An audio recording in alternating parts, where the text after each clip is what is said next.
Welcome to another edition of Behind the Wall with VOA Middle East. I'm Managing Editor David Hutchins, and we're here to tell you the story of the Arab Spring, primarily through social media. Today's focus is Syria. We begin today with senior reporter Cecily Hillary, who has always been reaching out to dissidents and activists through social media. Cecily, hey. Hey. Tell me, what intelligence are you picking up in Syria today?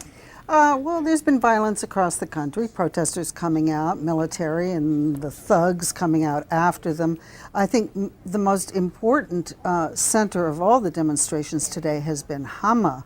As you know, it was the scene 30 years ago of a veritable massacre by Bashar al-Assad's father, Hafez. He went after and killed 30,000 residents of the city, supposed Islamist insurgents. Today, we were braced for heavy protests. People had feared the worst. During the week, some 1,000 inhabitants of Hama escaped to neighboring villages. And there very well could have been a huge crackdown, a lot of deaths, violence. But interestingly enough, last night, the U.S. ambassador to Syria, Robert Ford, showed up in Hama and completely diffused the situation. He visited with opposition members. He was greeted with cheers and roses and olive branches thrown at his car. And in many ways, people say that his visit saved the people of Hama. Now, you mentioned in 1982, when nearly 10,000 people are estimated who've been killed by Hafez al-Assad. I'm not sure you could probably have that again in the modern times, because everybody has a cell phone. You have people aggregating that. I mean, there's such a transparency now to what's going on. In fact, you've been looking at this video, but you also spoke to somebody today on the ground in Damascus. I did. He calls himself Edward Dark. He is an activist. And let's watch the clip and hear what he had to say. What do you know about the situation so far? It's been a few hours since prayers ended. What are we seeing across the country? Well, basically, you're seeing a pattern that's being repeated every Friday. People gather for prayers at mosques, and then after that, they protest. In some areas, it's almost impossible to protest because there's a heavy presence of thugs and security. In other areas, they're basically free to protest. Where are we seeing the greatest military presence today? Well, military, it would have to be, you mean inside cities or on the outskirts? Either way. Well, on the outskirts, I mean, you still have Dara, which has been like that for, a couple of months now. You have tanks outside Hama, you have tanks outside Homs. They've been there for over a month. And you have military activity in villages and in towns across the province of Idlib. Hama has been surrounded in recent days by the military. There's been strict control there, and yet we heard yesterday of a possibility that the tanks moved out. What do we know, and what relationship might this have to the visit by the U.S. ambassador?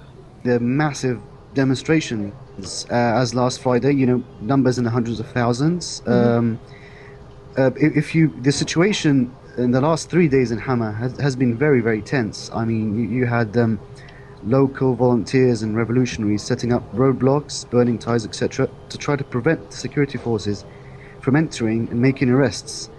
Eyewitnesses there have, spoken of busloads of security forces trying to enter certain neighborhoods with lists they have of people they want to arrest. The people are fighting back, basically with sticks, with stones, with whatever they can. So far, I think a couple of hundred have been arrested, as I've heard. There seems to be some sort of negotiation also going on between the security forces and the people in these neighborhoods through loudspeakers. So, I mean, they'd say, remove the roadblocks and we'll go out of the city. We'll restore electricity and water if you hand over, these people that we want. It seems to be going like that.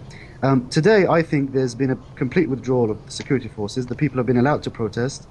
And obviously you've heard the American ambassador and the French ambassadors are there, which is, so it's out of the question that the security forces would attempt any sort of violence there today. What has the reaction been to the visit by the two ambassadors? Well, you see, it was actually very surprising. The thing is, it's a pretty confused picture because, I mean, you have certain activists in Syria saying, well, this looks a bit fishy. I mean, how could he guarantee his safety? How did he come to Hama? I mean, we know there's roadblocks, we know there's security, we know there's, it's not a safe area. I mean, even Syrians think twice about going to Hama now. So what they're saying is this has to be prearranged, with the regime. What the regime is saying is, this is just intervention in Syrian internal affairs, that this proves that the revolution in Syria is actually manipulated and backed by the West, by outside forces. So yes, it's a pretty confused image. Personally, I think it's a good thing. Well, Edward from Aleppo, thank you so much for sharing your insights with us. Yeah. Thank you very much for having me. Now we're sitting here with reporter Hina Samnani. She's our crowd map expert who's been looking at aggregated and curated tweets and direct email reports from Syria to give a picture of what's going on the past few weeks. Regarding to Hama, Hina, what are you seeing? Well, with Hama, there have been a lot of peaceful protests. However, there are mass demonstrations. A lot of people are coming out, but in regards to any violent incidents, there hasn't been any today. And we've been using Behind the Wall for how long? Well, we've been using it since early June. We've been seeing a lot of violent incidents, such as arrests, defections, civilians being killed, soldiers being killed. But in regards to today, there hasn't been any violent incidents. Hina, we're relying on crowd mapping to get our information. The Syrians are also using Ushahidi. Tell me about the Syria tracker and what's the difference between the two? Yeah, well, the Syria tracker is used by activists. They've been using it for their own purposes, so they have different categories such as water tampering, food tampering, any announcements that have been made, any articles in local papers, things like that. We've been using Behind the Wall as more of a journalistic tool. So we have different categories that kind of balances the news out. So for example, we have a category called civilians being killed by soldiers, and then we also have another category called soldiers being killed by civilians to get both sides of that of the news.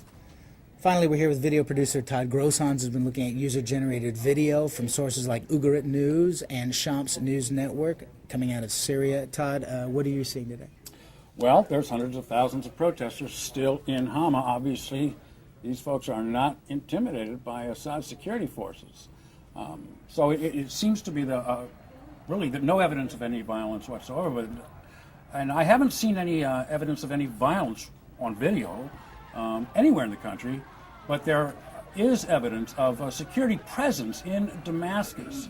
You can see security forces. I don't know if they're army, military. I don't know exactly who they belong to, because the video is a little unclear, but they're there, and but they haven't really attacked anybody yet. Now, we are hearing on Twitter, Facebook, and in other social media venues that there has been violence elsewhere.